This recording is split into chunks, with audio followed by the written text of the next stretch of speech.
October 31st, 2003. Oak Ridge. Four friends went out for Halloween thrills. They never came home. For 21 years, their disappearance was a cold case, a local ghost story. Until one morning, his screen lit up. Sarah Mitchell wants to be your friend. Sarah, who'd been missing, presumed dead, since 2003. Before we start, please help me get to 1,000 subscribers. And right where are you watching this video from? 21 Halloweens. Liam Walker hadn't just counted them.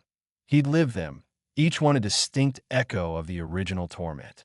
Each October brought with it a sharper chill, a more profound ache in his bones that had nothing to do with the changing seasons. Each falling leaf seemed to whisper their names. Mark, Emily, David, Sarah. This year, the 21st, felt particularly malevolent, a milestone he dreaded. The air outside his perpetually dim apartment already carried the scent of decaying leaves, a cloyingly sweet, funereal perfume, and the metallic tang of imminent frost, a smell that was inextricably linked to that last night.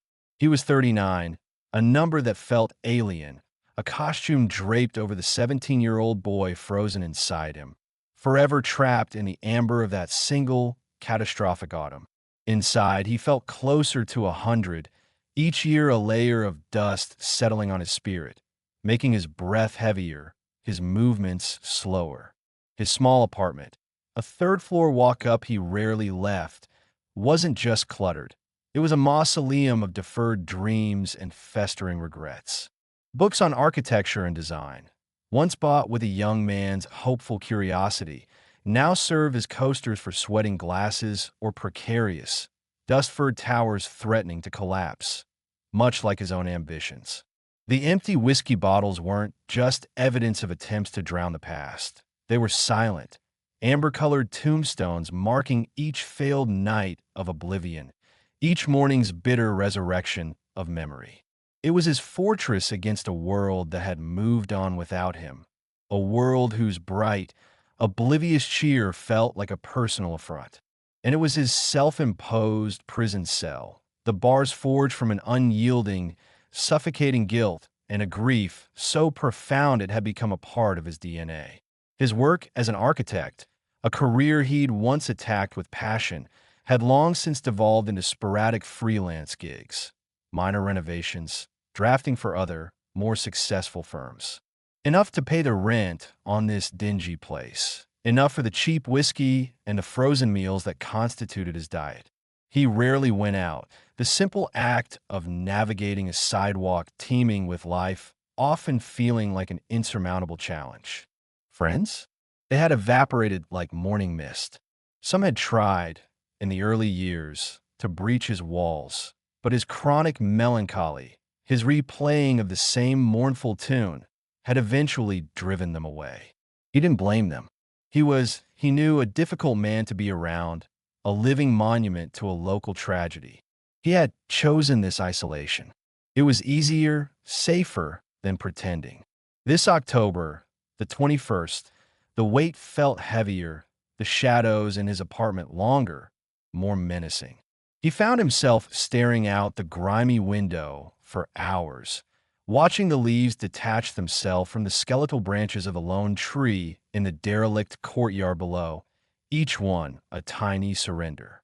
He was waiting for Halloween, for the anniversary to pass, like a man waiting for a fever to break, knowing it would only bring another year of the same cold ache.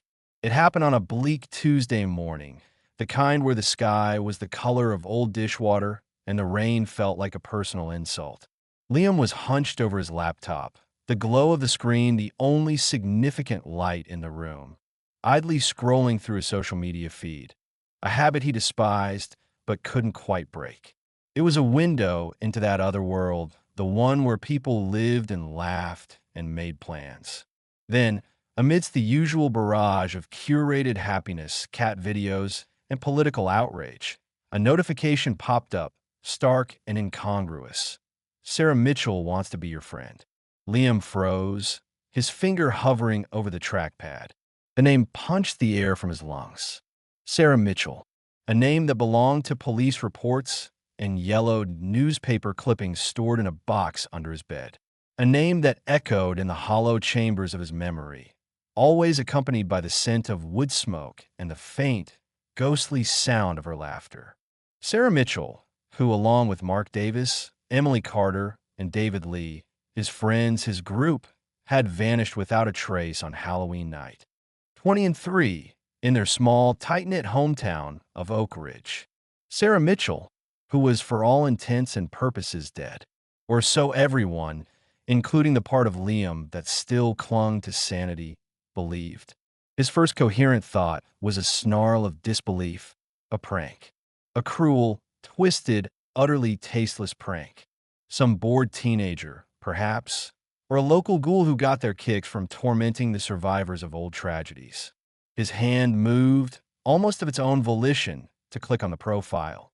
The avatar was a blurry, indistinct photo of an autumn forest, the kind of generic image one could pull from anywhere. Or, chillingly, the kind of forest that surrounded Oak Ridge. No other photos. The profile, according to the sparse information available, had been created a week ago. Current city, undisclosed. Friends, 0. Posts, 0. There was an unnerving starkness to it, a chilling minimalism that didn't quite fit the profile of a typical internet troll. Trolls, in his experience, were usually more ostentatious, more desperate for a reaction. This was quiet, insidious. His heart began a frantic, painful hammering against his ribs. A cold, clammy sweat broke out on his forehead, and he felt that old, familiar knot tighten in his stomach, a sickening lurch of dread, a wild, irrational flicker of hope, and the overwhelming, suffocating confusion that had been his constant companion for 21 years.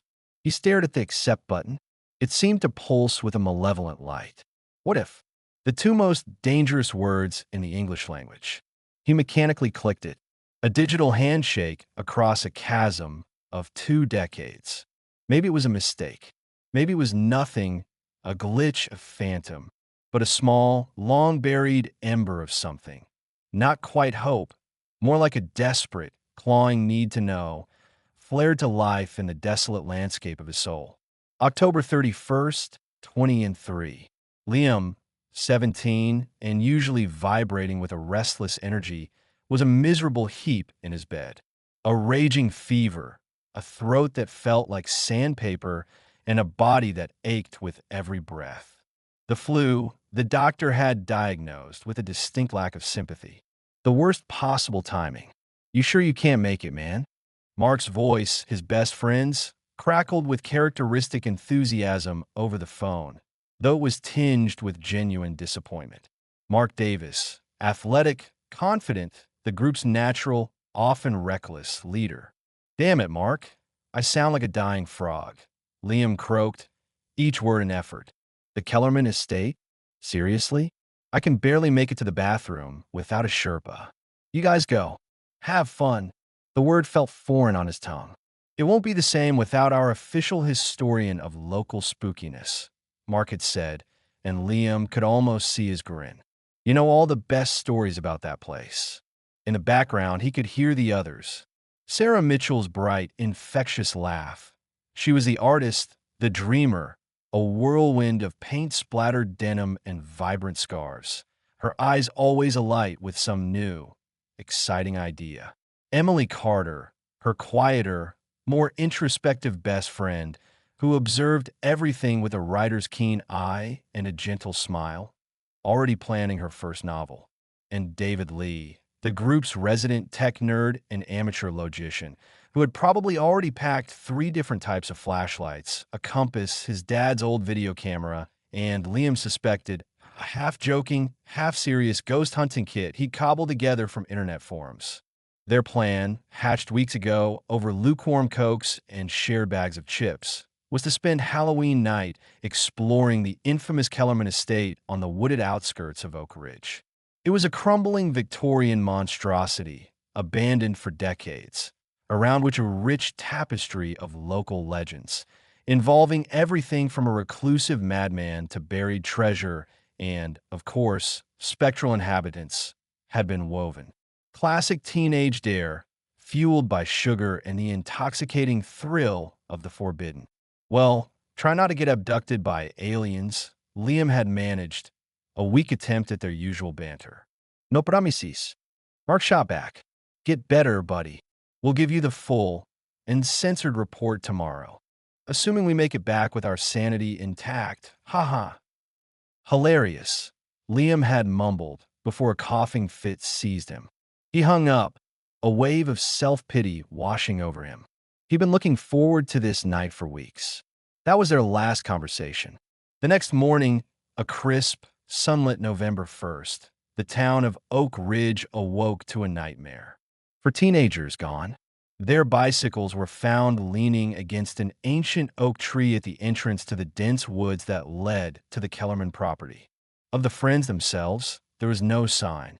It was as if the earth, or the whispering shadows of the Kellerman woods, had simply swallowed them whole.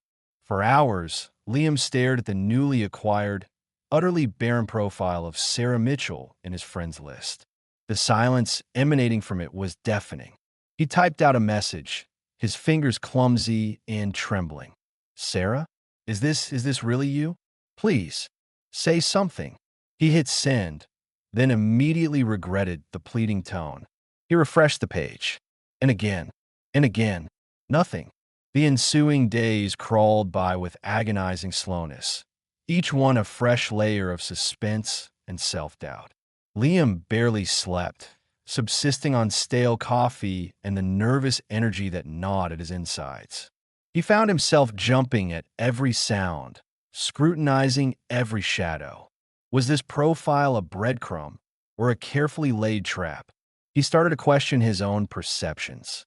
Had the years of isolation, of replaying the past, finally unhinged him? Was he manufacturing mystery where there was only a void? But the friend request had been undeniably real, and he had clicked accept. That single, irrevocable action had set something in motion. He could feel it. He knew, with a certainty that chilled him, that he couldn't navigate this labyrinth alone. His obsessive, circular thinking about the events of 20 and 3 had led him nowhere but deeper into his own personal hell for 2 decades. He needed a fresh perspective, an objective mind, someone who hadn't been shattered by the initial blast but still carried the shrapnel.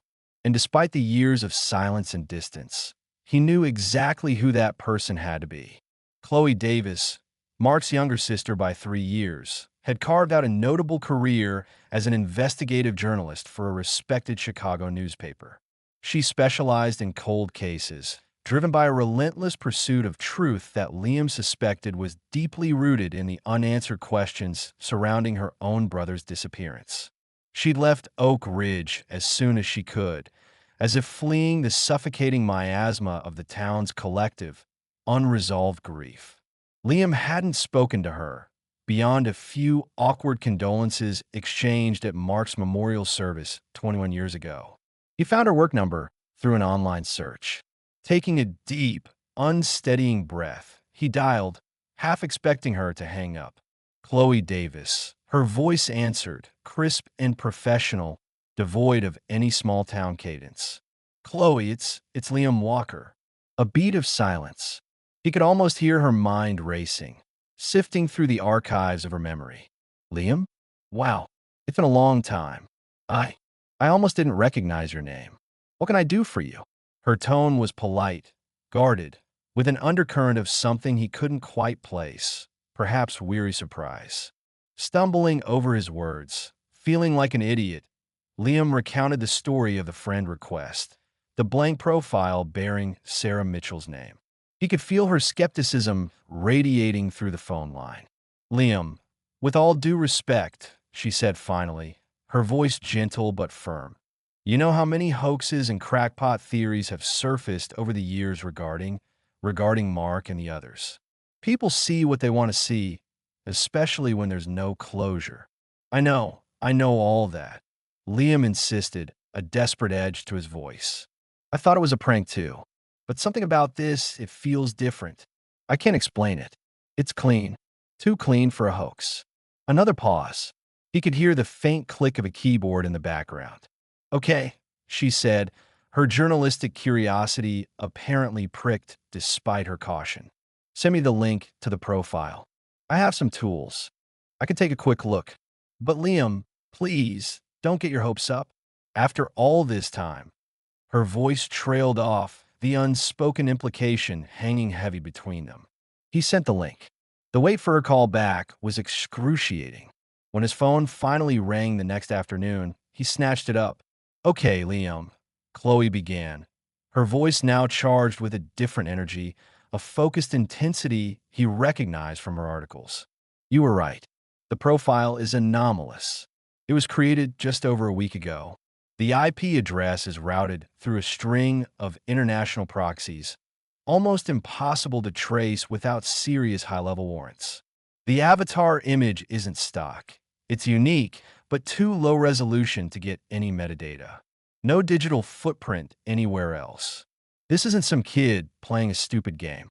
This is either someone very sophisticated or someone who genuinely doesn't want to be found easily." She paused. "Coincidentally, I have to be in Oak Ridge at the end of this week, following up on a different story. We could meet, talk this through properly." A sliver of validation, however tenuous, eased some of the tightness in Liam's chest. He wasn't crazy, or at least, he wasn't alone in his craziness.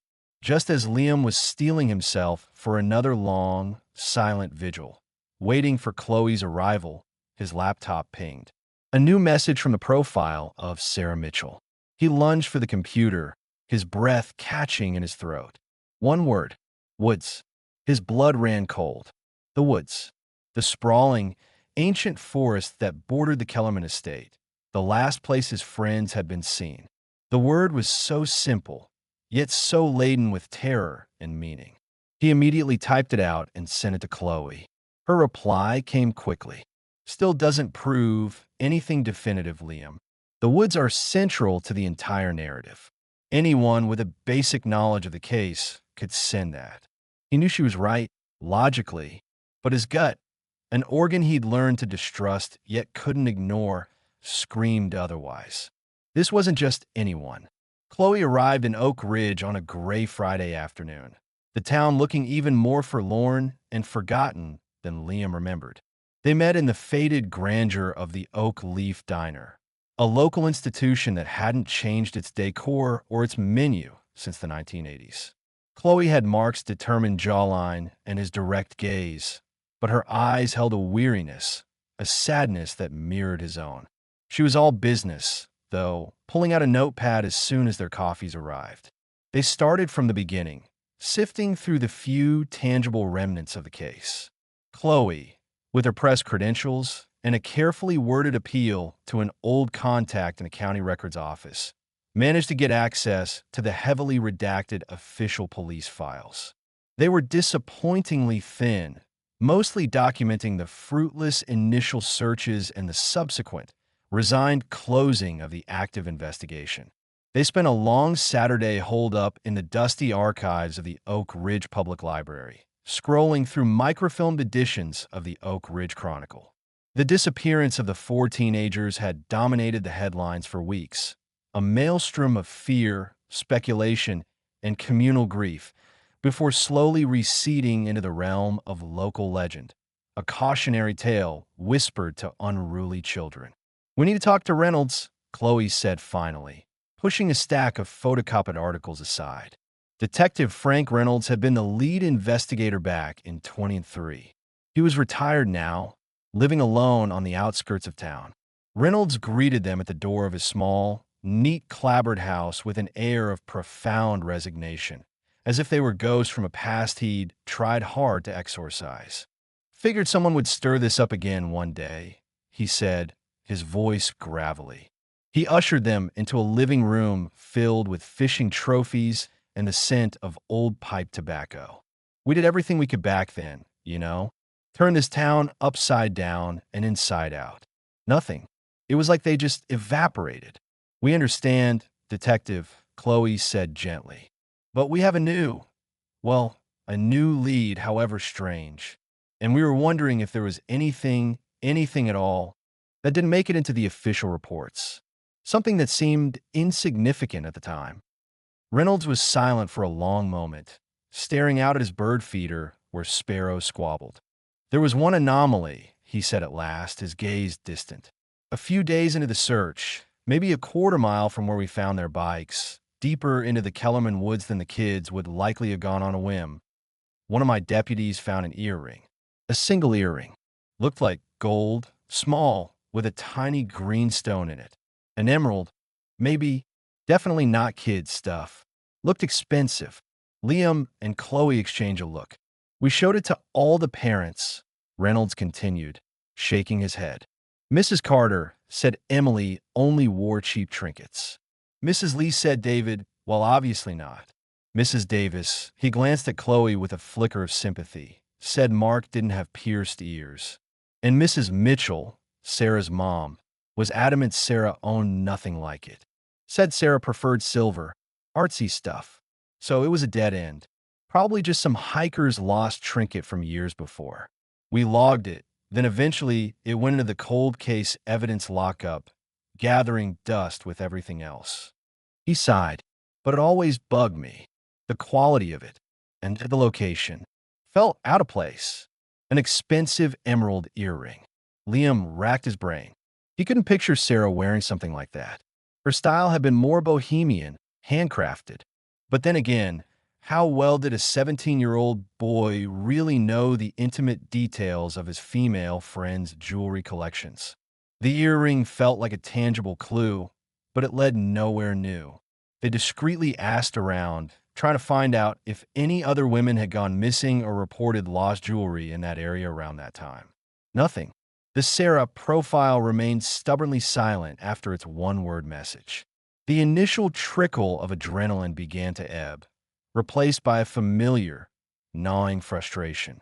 Liam started to wonder if Chloe was right, if this was all just a wild goose chase sparked by a cruel manipulator. They revisited the old, dismissed theories.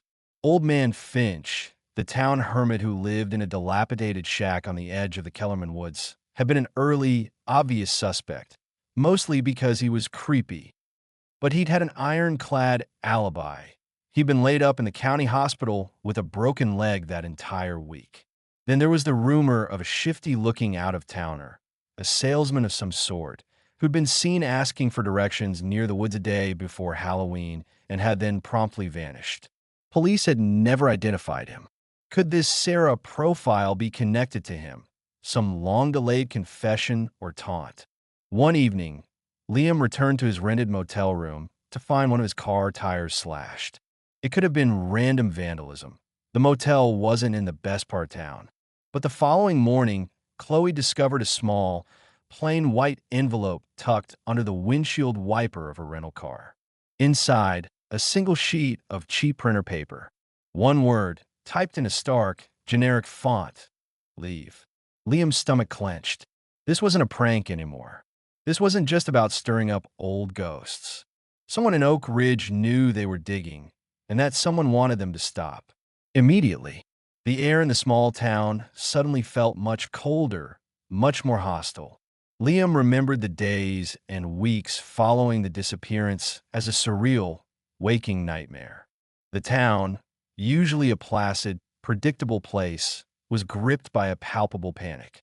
He recalled the strained, hollow-eyed faces of his friends' parents at the daily police briefings, their initial frantic hopes slowly, visibly curdling into a raw, unbearable despair. He remembered the endless, fruitless searches, the lines of grim-faced volunteers fanning out into the woods, the frustrated barks of the search dogs. He remembered his own crushing guilt, a suffocating blanket he couldn't throw off. He'd been sick, yes, but what if he hadn't been? What if he'd gone with them? Would his presence have changed anything? Could he have stopped whatever happened? The questions were a relentless, torturous chorus in his mind. He remembered the hastily organized town vigil, the flickering candles, the hushed prayers, the shared sense of disbelief that something so terrible could happen in their town to their children. And then, weeks later, the memorial service. For empty coffins, It had felt like a grotesque mockery. Oak Ridge had been irrevocably scarred that autumn, and Liam Walker had been broken, a piece of him lost forever in those same dark woods with his friends. Several days after the unnerving leave note, just as Liam and Chloe were debating their next move, whether to push harder or heed the warning, his laptop chimed again. Another message from the Sarah Mitchell profile. This time, it wasn't a word but an image. Grainy, poorly lit, as if taken in haste with a cheap phone camera, it depicted a section of a dilapidated brick building. A grimy, cobweb-strewn window was central to the frame, and resting on the dusty windowsill, something small and metallic glinted faintly in the dim light. Liam leaned closer to the screen, his heart rate quickening. "I know that brickwork, that window frame," he murmured, a jolt of recognition, cold and sharp, piercing through him. That's the old outbuilding on the north side of the Kellerman estate, the one they used to call the servants' quarters. Chloe zoomed in on the image, her brow furrowed in concentration. "And what's that on the sill? Too blurry to be sure. A crushkin? No, it's too small. A lost Zippo, maybe? Or some kind of metal tin?" Liam didn't know, but the message was undeniable. The Kellerman estate, the dark heart of their 21-year nightmare, was beckoning them back. And Sarah, or whoever was behind the profile, was pointing the way. The Kellerman estate loomed on its hill overlooking Oak Ridge, more derelict and sinister than ever. The years had gnawed away at its decaying grandeur. The once proud Victorian turrets sagged, sections of the roof had caved in, and most windows were either dark, gaping holes, or crudely boarded up. Wild ivy and thorny brambles had consumed much of the grounds, as if nature itself were trying to reclaim the cursed place. A palpable aura of desolation and decay hung in the air. Liam felt the familiar icy tendrils of dread creep up his spine as they pushed open the creaking, rusted gate. This place was a repository of bad memories, of unanswered questions, of an almost tangible sorrow. "Okay," Chloe said, her voice steady despite the oppressive atmosphere, as she pulled a heavy-duty flashlight from her backpack. "If Sarah wanted us to see something here, let's find out what it is." She also carried a small pry bar and a camera. She was all journalist now, focused and prepared. They made their way around the main house, towards the outbuilding Liam had identified. It was a squat, two-story brick structure, even more dilapidated than the main house, its windows mostly shattered, its doorway a dark, uninviting maw. The interior of the outbuilding was rank with the smell of damp earth, rotting wood, and something vaguely animalistic. Piles of debris littered the floor, fallen plaster, broken bottles, sodden, unidentifiable refuse. Sunlight struggled to penetrate the grime-caked windows, casting long, eerie shadows. They found a specific window from the photograph on the ground floor, in what might have once been a small storage room or workshop. And there, on the dusty, debris-strewn sill, just as in the blurry image, lay a small, tarnished metal box, rectangular and flat, like an old-fashioned cigarette case or snuff box. It looked as if it had lain there undisturbed for a very long time. Liam's hand trembled as he reached for it. It was cold to the touch. With Chloe looking over his shoulder, her flashlight beamed steady. He carefully pried it open. Inside, nestled on a bed of faded, disintegrating purple velvet, lay two items. The first was a small, bone-handled pocket knife, the distinctive kind Mark Davis had always carried, the one he'd used for everything from whittling sticks to opening stubborn packages. Liam would recognize it anywhere. His breath hitched. Beneath the knife lay a tiny, tightly folded square of brittle, yellowed paper. With painstaking care, using the tip of his own pen, Liam unfolded it. It was a note, written in a spidery, hurried scrawl, the ink faded but still legible. "Harrington, warehouse. They saw. He knows they saw. He's angry, afraid for us all. E." The E was little more than a shaky loop. "Harrington, Chloe breathed, her voice a shocked whisper. Arthur Harrington, the town benefactor, owner of Harrington Lumber, the biggest employer in the county. Her mind was clearly racing. His main lumber mill and processing plant is on the far side of these woods. He had some older, disused storage warehouses on the edge of his property back then.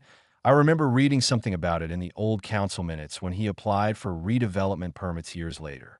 Emily, Liam said, his voice hoarse. It has to be Emily Carter. That's her handwriting, I'd swear it.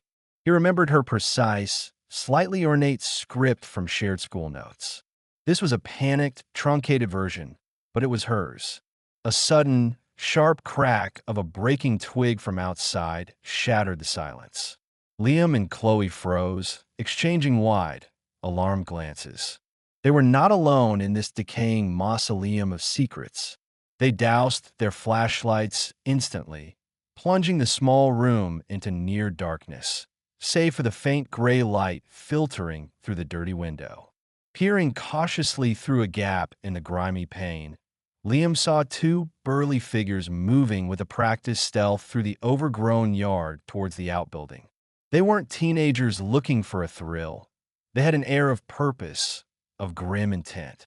One of them was the man Liam had vaguely registered as a groundskeeper or security type at Harrington's main facility during a brief visit years ago with his father, who'd had some business there. Company, Chloe mouthed, her eyes dark with apprehension.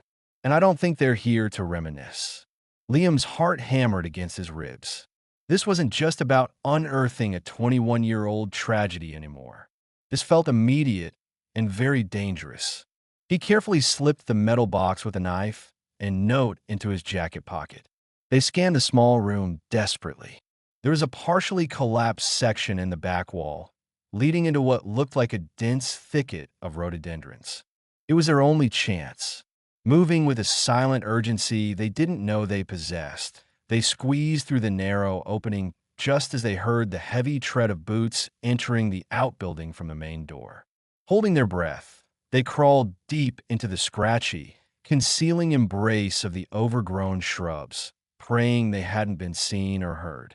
The men's voices, gruff and low, drifted towards them, but their words were indistinct. After a few tense minutes, which felt like an eternity, they heard the men leave, their footsteps receding. Liam and Chloe remained hidden for several more minutes, adrenaline coursing through them, before daring to move. The message, however, was crystal clear. Someone knew they were getting close, and that someone had resources and was not afraid to use them to protect deeply buried secrets. The note, presumably from Emily, changed everything. Arthur Harrington. The name resonated with an almost mythic quality in Oak Ridge. A self-made man, a generous philanthropist, a pillar of the community whose name adorned the local hospital wing and the new library extension. To connect him to the disappearance, to something sinister, felt almost sacrilegious. And yet, the note was undeniably real, as was Mark's knife. They drove away from the Kellerman estate in a charged silence, the small metal box feeling like a lead weight in Liam's pocket. Their first stop was Detective Reynolds' house. The retired detective listened to their account of the outbuilding, the note, and the two men with a deepening frown, his old policeman's instincts clearly reawakening. When they mentioned Arthur Harrington, his eyes narrowed. Harrington, Reynolds rubbed his weathered chin thoughtfully. Back in '03, he was on the rise, but not the powerhouse he is today. His lumber business was smaller, and those old warehouses, there were always whispers about that side of his operation. Rumors of, let's just say, less than legitimate cargo passing through. Maybe some shady dealings with waste disposal from out-of-state factories. Nothing ever stuck, mind you. Harrington always had the best lawyers, and he knew how to make friends in high places. He looked at the note again. If those kids stumbled onto something Harrington didn't want seen. Chloe, energized by the new lead, spent the next 24 hours glued to her laptop, diving deep into Arthur Harrington's past. She cross-referenced old business permits, land registry documents, local council meeting minutes, and archived news reports. A pattern began to emerge. In late 2003, just weeks after the teenager's disappearance, Harrington had abruptly decommissioned those specific outlying warehouses, citing structural inefficiencies. Shortly thereafter, he secured a massive, unexpected investment that allowed him to dramatically expand and modernize his primary lumber operations. It was as if a significant liability had been removed, paving the way for newfound prosperity. The timing was, at the very least, highly suspicious. The following evening, as Liam and Chloe were poring over a complex web of Harrington's subsidiary companies, Liam's laptop pinged. It was Sarah Mitchell again. This time, the message was longer, more direct, though still typed with an unnerving lack of punctuation or capitalization, as if by someone in extreme distress or haste. He is sick, very sick. They're watching me, always watching. But he can't stop me. Now, not any more Harrington's house tonight. Midnight back gate garden door. Will be open, come alone. Or not at all, tell no one. Police, least of all this is for Mark, Emily, David, please. Liam read it aloud, his voice barely a whisper. She wants us to go to Harrington's estate. Tonight. It screams trap, Chloe said immediately, though her eyes gleamed with a reporter's thrill mixed with a palpable fear. She says come alone or not at all. Then tell no one, police, least of all. That's classic manipulation, or genuine terror. If this is Sarah, Liam said, his gaze fixed on the screen, and she's been alive all this time, under his control, this could be her only chance. If Harrington is really sick, incapacitated, it's an insane risk, Chloe countered, though she was already mentally calculating angles. But if there's even a remote chance she's alive and can tell us what happened, they made a difficult decision. They would go, but not entirely alone.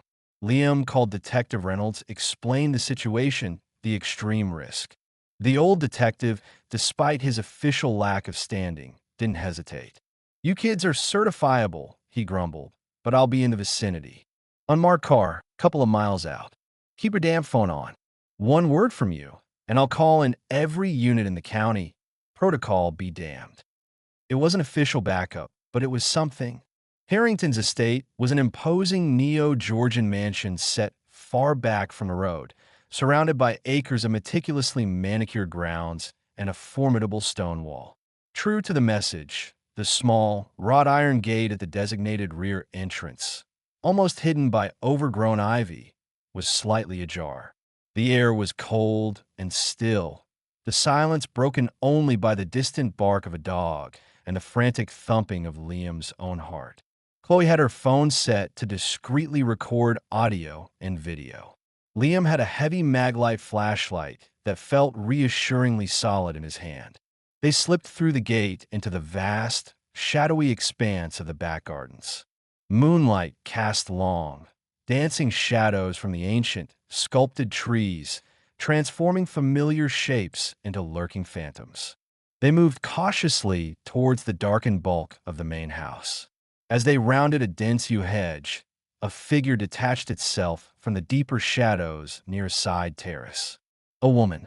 She was shockingly thin, almost skeletal, dressed in dark, ill-fitting clothes. Her hair, which Liam remembered as a vibrant chestnut, was lank, streaked with a startling amount of gray, and hacked short as if by an unsure hand. But even in the poor light, even after 21 years of unimaginable change, there was no mistaking the wide, haunted eyes, the delicate bone structure. Sarah, Liam breathed, the name a fragile exhalation, half question, half prayer. He felt Chloe stiffen beside him. The woman flinched at the sound of her name, then slowly nodded, a single tear tracing a path down her pale, hollow cheek. Liam, Chloe. Her voice was a dry, rasping whisper, like autumn leaves skittering across pavement. It was Sarah. Impossibly, terrifyingly Sarah. Alive. The story she unraveled for them there, in the chilling darkness of Arthur Harrington's opulent garden, was a tapestry of youthful recklessness, brutal criminality, and 2 decades of suffocating fear. That Halloween night, she confirmed, she and the others had gone to the Kellerman estate, but their intentions had quickly shifted beyond a simple Halloween dare. David Lee, with his knack for eavesdropping and piecing together snippets of adult conversation, had overheard rumors at his father's hardware store. Talk of strange, late-night truck activity around Harrington's disused warehouses, of unmarked barrels and hushed payments. Their teenage sense of adventure, mixed with a naive, crusading spirit, had led them deeper into the woods, towards Harrington's property line. They'd seen it all. Harrington's men, under the dim glow of portable floodlights, illegally dumping what looked like chemical waste barrels, burying them in hastily dug pits on the edge of the forest. Mark, ever the impulsive one, had raised his father's old camera to take pictures. A shout, a sudden chase. They were spotted. In the ensuing confrontation, Mark, trying to shield the others, to create a diversion, had been struck down by one of Harrington's enforcers with a heavy iron pry bar. He'd fallen instantly. Emily had screamed. She and David were quickly overpowered.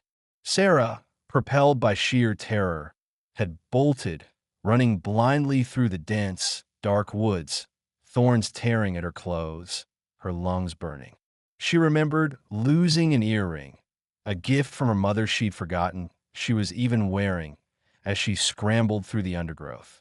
She'd expected a gunshot, the thud of pursuit, but then Arthur Harrington himself had stepped out in front of her, calm and implacable. He hadn't killed her. Perhaps, she'd whispered, her voice trembling, it was because her father had once done Harrington a significant business favor. Perhaps Harrington saw a different, more insidious use for her. He'd made her a chilling offer, her life and the implied safety of her remaining family, in exchange for her absolute silence and her complete disappearance. He would provide a new identity, a new life far away. If she ever spoke, if she ever tried to contact anyone from her old life, the consequences for those she loved would be dire. And looking into his cold, reptilian eyes, she had believed him without reservation. For 21 years, she had lived as a ghost, a prisoner in a gilded cage of Harrington's making. Moved from one anonymous town to another, her communications monitored, her spirit slowly eroded by fear, isolation, and the crushing weight of her secret. Why now, Sarah? After all this time, why risk it? Liam asked, his voice hoarse with a welter of emotions, shock, pity, a dawning, terrible understanding. He's dying, Sarah rasped, glancing nervously towards the darkened windows of the mansion. A massive stroke last month. He's paralyzed, can barely communicate. His associates, they're scrambling. Their control is slipping. I couldn't let him die without the truth coming out. For Mark, for Emily, for David. Her gaze, filled with an unbearable pain, met Liam's. I had to try. As if on cue, a light flickered on in a downstairs window of the main house. The silhouette of a large man appeared, peering out into the garden. He shouted something indistinct. He'd seen them.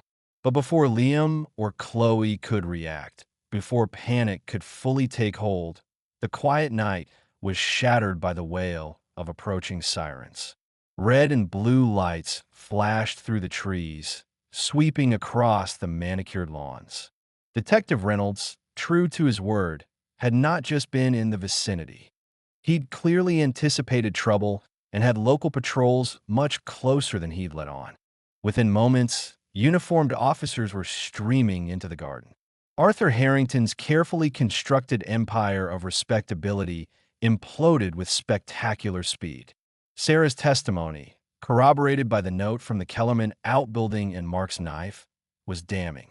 Faced with irrefutable evidence and the likelihood of accomplished charges, one of Harrington's longtime enforcers, the same man Liam had seen at the outbuilding, confessed, detailing the events of that Halloween night.